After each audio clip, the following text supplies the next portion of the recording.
How y'all doing? Fat Guy Flies RC. This is going to be just a kind of a shorter, well, short for me, little video.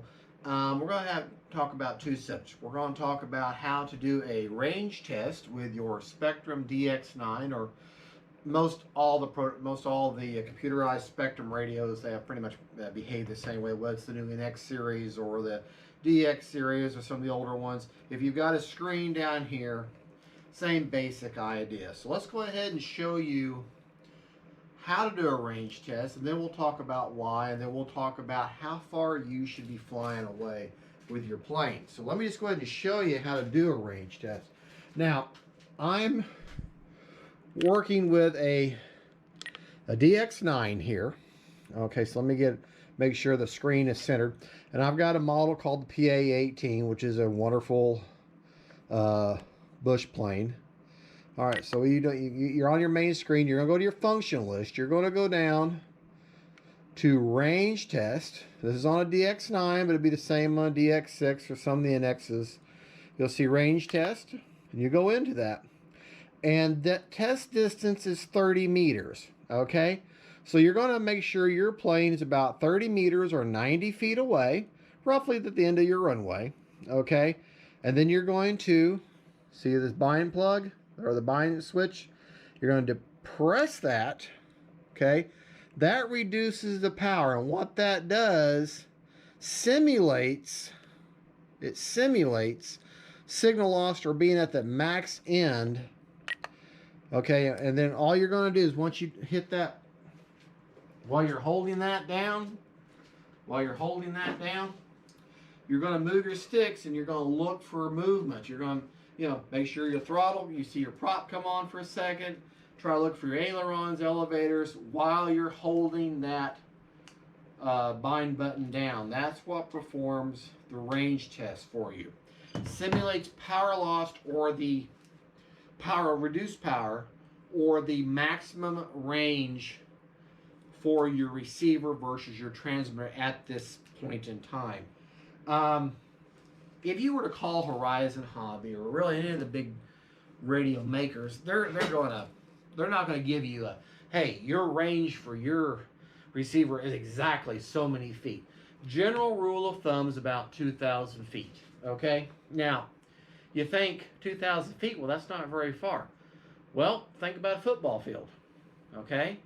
If you take a football field, it's 360 feet, okay, long. If you take 3 of those and stand them end on end, that's pretty high in the sky. That's not even 1,000 feet yet.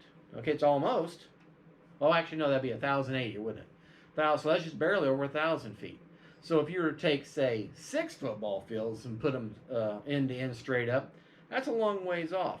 But folks, unless you're doing long range FPV, in that case you need to switch over to the 5.8 gigahertz system. Why would you want to fly that way? Fly that far away? Here's the second part of the video. Okay, do your range, back to the range test. Do your range test to make sure you've got a strong signal versus your receiver configuration and your model and your transmitter at this point in time, because there's all kinds of variable factors. Weather, did you put your antennas at 90 degrees? Maybe the last time you flew this model, you forgot that the receiver was a little loose and you forgot to anchor it down. There's all kinds of reasons why you should do a range test. Now, if you're going to keep flying a model day after day after day, well, then maybe just once a week, every third or fourth time, check it. But if you haven't flown them all in a while, do a range test. If you think you may have a problem, do a range test.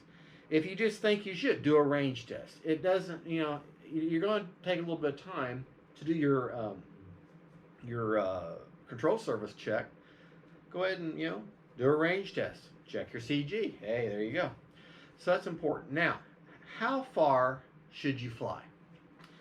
Well, if we say the maximum range is 2,000 feet, and we know that 3 football fields is just a hair over 1,000 feet, and we're to take those football fields, extend them, that's a long ways off.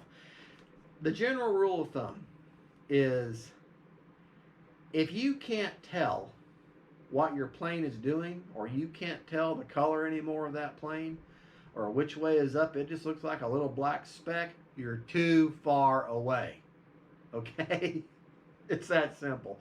I wouldn't go, I mean, do your range test, check your electronics, but I wouldn't be worried about how far out I can fly or getting out of range, because with these newer receivers and this newer generation stuff, you're not going to be able to see the model before you're out of range, generally. Okay? If you fly most of these average, standard park flyer type foamies and the smaller balls and stuff, you're not going to be able to tell what your plane is doing before you're out of range. So to quit worrying about the range of your receiver and concentrate more on being able to tell what your plane is doing. If you can't tell when it's flying level, if you can't tell if it's up, if it's upside down or banking right or banking left, or up, down, whatever, you're too far away. If I can still look at a plane and I can tell what it's doing, I'm okay. If I can't tell you more what it's doing because it's so far away, I need to do my best to turn around and get back to me, because I'm too far away. And besides, if you can't tell what it's doing, what's the point of flying? You're not able to enjoy yourself, okay? So concentrate on being able to keep that plane close enough to where you can visually enjoy what it's doing. If you can't visually tell what it's doing, you're too far away. Put that in your pipe and smoke that one, okay? Keep that is a better way of thinking about it. Quit worrying about how far out you can go, but how far out you can visually enjoy flying that plane. That's where you should be looking at your range.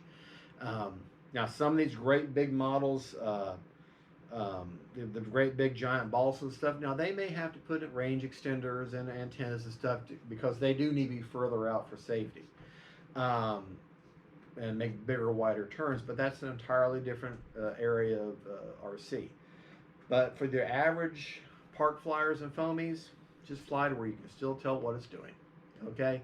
And that's pretty much my safety tip for range and understanding range for today. Don't forget to like and subscribe to my videos. I'm here for y'all. You had questions, please put them in the comments section of the video. And hit me up with a like and subscribe. I really do appreciate it, because then that tells me that you want me to do more of these videos. If you give me a like, you give me a subscribe, you're saying, hey, you know what? I appreciate the time you took to give me this video. So, and this is why I do it. Because if I can learn something, I can pass it on to you, then we all win. Okay? We all win. We all enrich this incredible hobby. Thank you so much for watching, folks. Don't forget to like and subscribe. God bless y'all.